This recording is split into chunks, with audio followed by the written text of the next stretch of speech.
O presidente eleito, Luiz Inácio Lula da Silva, se encontrou com os presidentes da Câmara e do Senado, Arthur Lira e Rodrigo Pacheco. Em busca de apoio para a proposta de emenda à Constituição, o PT já aderiu formalmente ao bloco de partidos que vão votar para a reeleição de Arthur Lira na Câmara.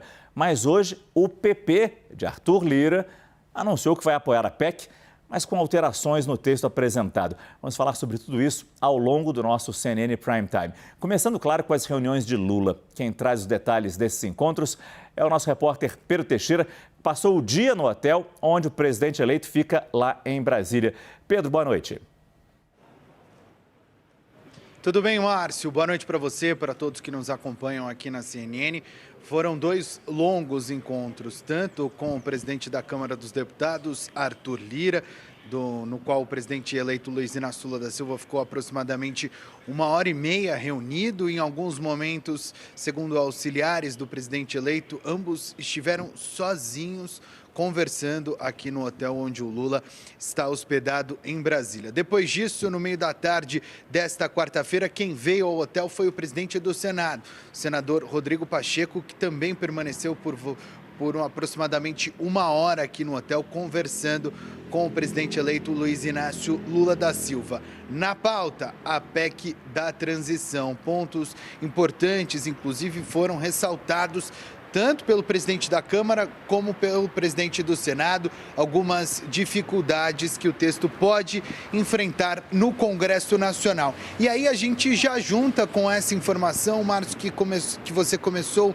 a indicar deste posicionamento do PP, partido do presidente da Câmara dos Deputados, Arthur Lira, sobre algumas condições para que eles votem a favor do texto. Uma delas, que o Bolsa Família fique fora do teto de gastos por apenas 1 ano. Outra condição apontada pelo PP, eles pretendem discutir a possibilidade daquele pagamento de uma parcela extra de R$ 150 para cada criança com até 6 anos. Votam a favor também da aprovação do aumento real do salário mínimo, mas com algumas condições. Portanto, o PP já indicando um posicionamento com relação ao texto que começou a tramitar no Congresso Nacional ontem.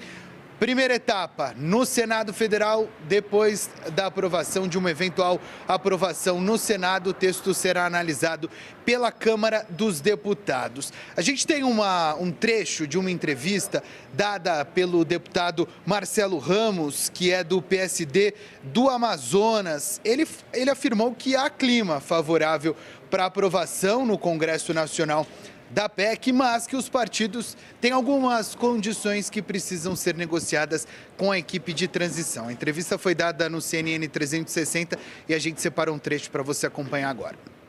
Eu acho que há clima. O presidente Lula e o PT tiveram a habilidade de dialogar com o presidente Arthur Lira. O presidente Arthur Lira teve o gesto de compromisso com o respeito à decisão da maioria do povo brasileiro que elegeu o presidente Lula, de abrir os canais de diálogo, de se mostrar disposto a colocar em pauta uma matéria que é tão importante para a vida do país.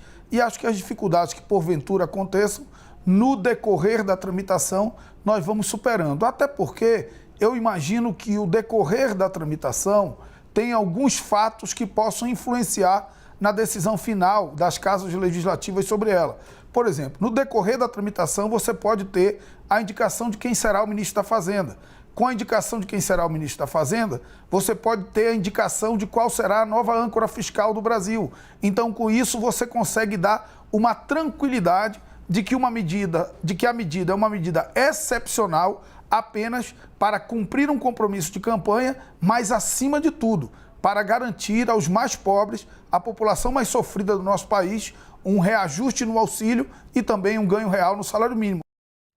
Vamos começar então esse nosso Prime Time desta quarta-feira, ainda no nosso formato Arena. A gente está esperando a chegada dos nossos amigos de Brasília, do Rio de Janeiro, mas aqui no nosso estúdio em São Paulo temos Raquel Landim, nossa analista de economia de todos os dias com a gente. Temos também Clarissa Oliveira, colunista da revista Veja, e Cila Schumann, vice-presidente do IDEA, Instituto de Pesquisa e especialista em marketing político. Boa noite às três, obrigado pela presença. Raquel, é claro que começo com você, claro, vamos detalhar muito as discussões discussões em torno da PEC, as discussões nos grupos de trabalho lá na transição, claro, esses encontros entre Lula e Pacheco, Lula e Arthur Lira, mas eu começo com essa fala do deputado Marcelo Ramos, em que ele fala, como tantos já falaram, é claro, da importância que seria ter já um nome do Ministério da Fazenda.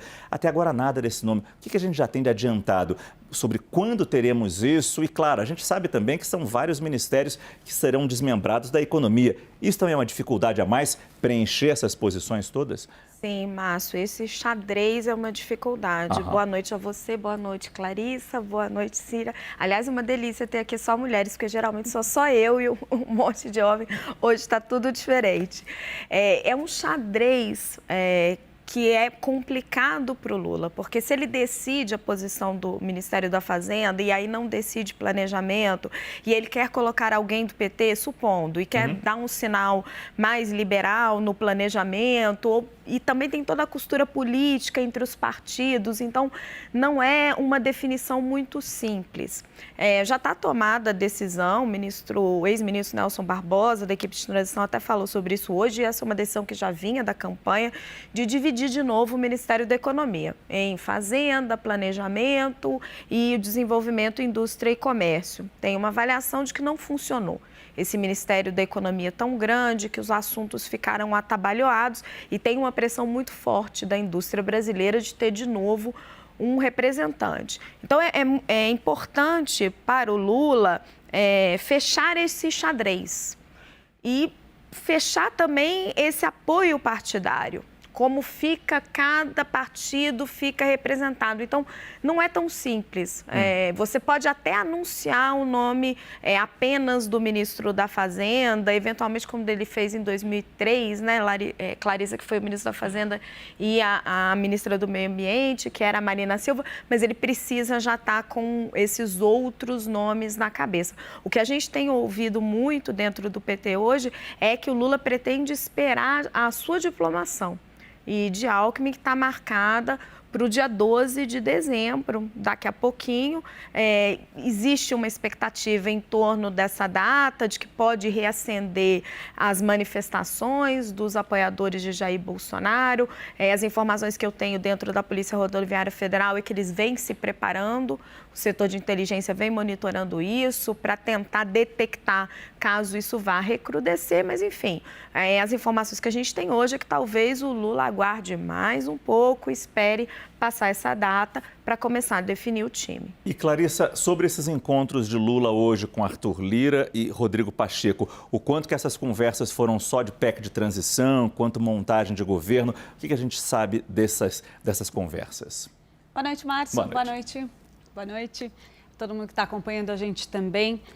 Uma coisa que eu acho que é super importante a gente pontuar em relação às conversas que vão acontecer com cada vez mais frequência entre Lula e as cúpulas do Senado e da Câmara dos Deputados é que não se trata só da PEC da transição. Trata-se aí de um movimento para a construção da base do futuro governo. Então, a gente tem que lembrar que quando Lula conversa, por exemplo, com Rodrigo Pacheco, eles tinham aí uma reunião hoje durante a tarde, onde se falou muito sobre PEC da transição, fala-se também sobre a adesão do PSD ao novo governo. O PSD, partido de Gilberto Kassab, que já vinha indicando faz tempo que pretendia aderir à base de Lula. Quando se conversa com Arthur Lira, mexe também em toda a discussão a respeito do posicionamento do PP. Hoje, Ciro Nogueira, atual ministro da Casa Civil, deu mais uma linha aí de que o PP seguirá na oposição a Lula, segundo ele, apesar do acordo amarrado para reconduzir Arthur Lira para a presidência da Câmara. Ainda assim, a gente sabe, tudo isso envolve divisão, os partidos começam dizendo, não, a gente está com o presidente Jair Bolsonaro, daqui a pouquinho tudo muda, porque aí o Lula está empossado e aí o cenário é outro completamente diferente. Então, essas conversas têm a ver com a PEC, sim, tem a ver também até com esse tipo de discussão de montagem de ministério, a Raquel estava falando, a gente está falando sobre a questão da Fazenda, mas tem também uma expectativa muito grande sobre a definição na articulação política. Tem uma pressa, isso diz respeito a todo o relacionamento que vai acontecer com o Congresso Nacional.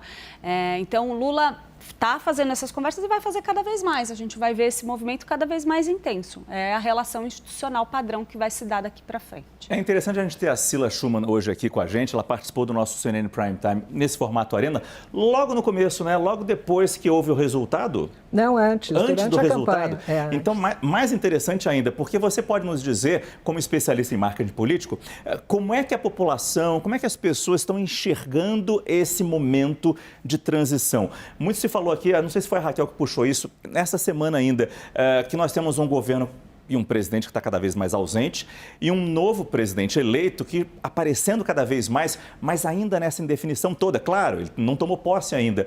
Como é que as pessoas estão reagindo a este momento? Tem muita gente criticando que o Lula está demorando a apontar os ministros, que jogou a PEC lá para cima, 200 bilhões de reais, a PEC do estouro, a PEC do precipício.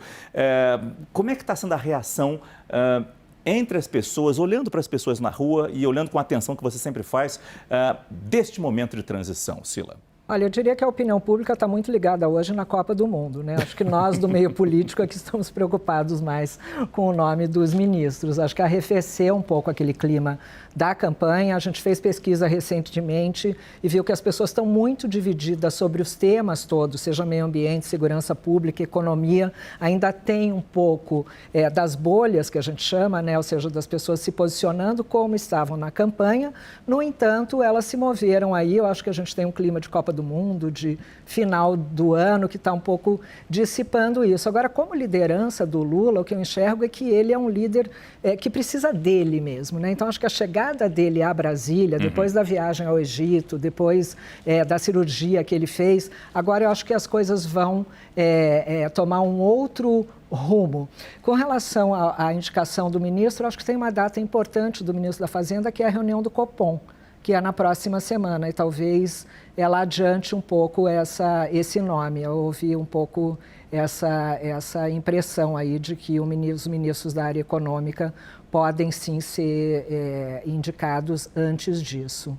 Mas não tem uma relação direta, né, Cila? Não, porque mas o Banco Central data, hoje é totalmente autônomo, não, toma suas... de forma nenhuma tem uma relação direta. Toma suas decisões mas sem eu acho que seria um interferência. aceno ao mercado também de uma tranquilidade, né? Então, acho que talvez não nessa sexta-feira, mas eventualmente no início da próxima semana. Mas é o jeito do Lula também de não contar de que jeito que ele vai fazer, né? Eu acho que em 2002 a gente teve isso. Lembrando que em 2002, você falou de Banco Central, havia uma tensão muito maior, porque você tinha exatamente a indicação do presidente do Banco Central, que hoje é um... Sim, eram dois nomes, é independente, né? E a gente não tem mais essa tensão, que eu acho que era maior até naquele momento, com relação a isso, né?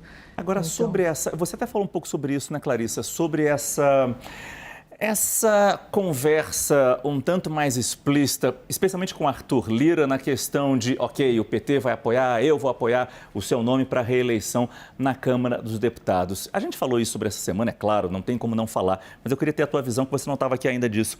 O quanto que o governo já vai começar 2023 se entregando ao Centrão? Quais são os riscos disso para esse governo eleito que tanto condenou o Centrão e também condenou Arthur Lira?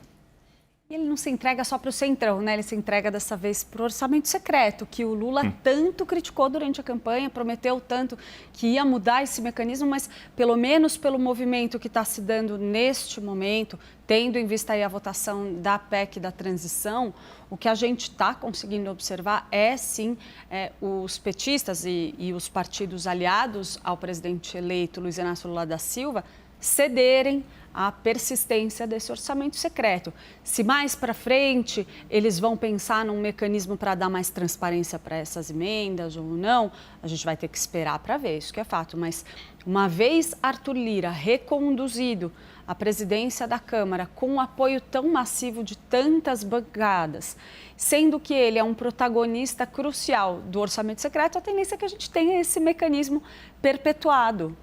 Pelo menos é esse o caminho que está se trilhando e é necessário para que o governo eleito consiga amarrar um acordo para votação de uma PEC que, se não passar, seria uma derrota assim enorme para o governo Lula quando ele nem começou. Então, imagina Lula...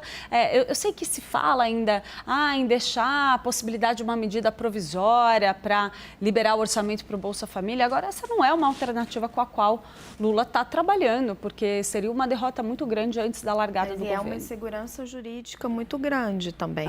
Bolsonaro, por várias vezes, as várias vezes que ele foi renovar o que era o auxílio emergencial, depois virou o Auxílio Brasil, ele sempre esbarrava neste ponto.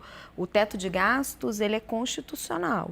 Então, para você fazer qualquer mudança no teto de gastos e não ter depois problemas com o Tribunal de Contas da União ou até, eventualmente até com o Ministério Público, você precisa de uma PEC. Então, assim, é um risco. Eu acho que seria realmente uma última alternativa caso a negociação da PEC seja um fracasso completo. Agora, Arthur Lira sai muito bem dessa jogada, né, Clarissa? Bem, porque ele conseguiu apoio do PL e do PT, do partido do Bolsonaro e do partido do Lula ao mesmo tempo. Ainda na campanha, a gente se perguntava se Lula fosse eleito, se ele ia conseguir se manter presidente da Câmara. Bem, está claríssimo que sim. E o orçamento secreto acabou entrando aí no meio da barganha. Se falava numa decisão do STF, o Lula fez oposição várias vezes e parece que não vai ter resistência nenhuma. Inclusive, tem uma discussão, porque pelas limitações do teto de gastos, que a gente até conversava ontem aqui no programa, os vários cortes, bloqueios de dinheiro que estão tendo nas mais diversas áreas, tem também quase 8 bilhões de reais em emendas paradas, bloqueadas neste ano. E está no meio dessa discussão dessa PEC, a hora que você libera isso do teto de gastos, isso já pode valer esse ano para o Lira distribuir esses recursos, que é importante na eleição dele. Então, assim, o jogo está jogado para ele. Uma adenda, não sei se vocês ouvem a mesma coisa, mas é muito engraçado que todo mundo com quem eu converso, todos os políticos com os quais eu converso, que estão aí participando dessas negociações, quando eles estão reservados, eles dizem, não, mas olha, Arthur Lira é meu amigo. Não, olha, Arthur Lira não vai deixar a gente na mão. Então é curioso como todos os personagens que estão aí participando dessas conversas entendem que, olha, não, imagina, Arthur Lira está jogando no meu time. Então, assim, ele está jogando no time de todo mundo, não está jogando no time de ninguém, está jogando no dele próprio. E o tanto que é difícil quando, na experiência que a gente tem com Brasília, quando você... quando eles alcançam alguma coisa, né, como orçamento secreto, abrir mão, né? É muito difícil voltar para trás, né? Mas isso é claramente percebido pelas pessoas, né? Por quem acompanha a política, pode ter dificuldades. E ontem o nosso entrevistado, nosso convidado, disse isso. As pessoas não entendem o que é a PEC da transição, o que significa os 200 bi de estouro, o que é o estouro, de onde vem esse dinheiro. Fica tudo meio flutuando.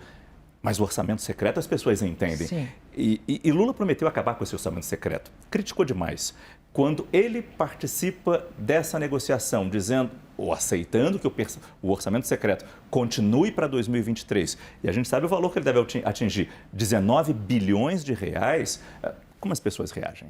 Eu acho que Lula é um pragmático, né? Ele vai negociar o que ele precisa para poder entregar essa área social, que é tão fundamental ele entregar no início do ano, e talvez vá deixar essas outras questões para trás. Eu acho que ele vai ter o que a gente chama em marketing político, em opinião pública, que reagendar as expectativas das pessoas. É alguma coisa que você faz no início do governo, ou seja, na campanha você vai até um ponto e depois você tem que reagendar a expectativa das pessoas. Então eu entendo que é isso que ele vai fazer, já que Lula, além de um pragmático, é um político tradicional, né?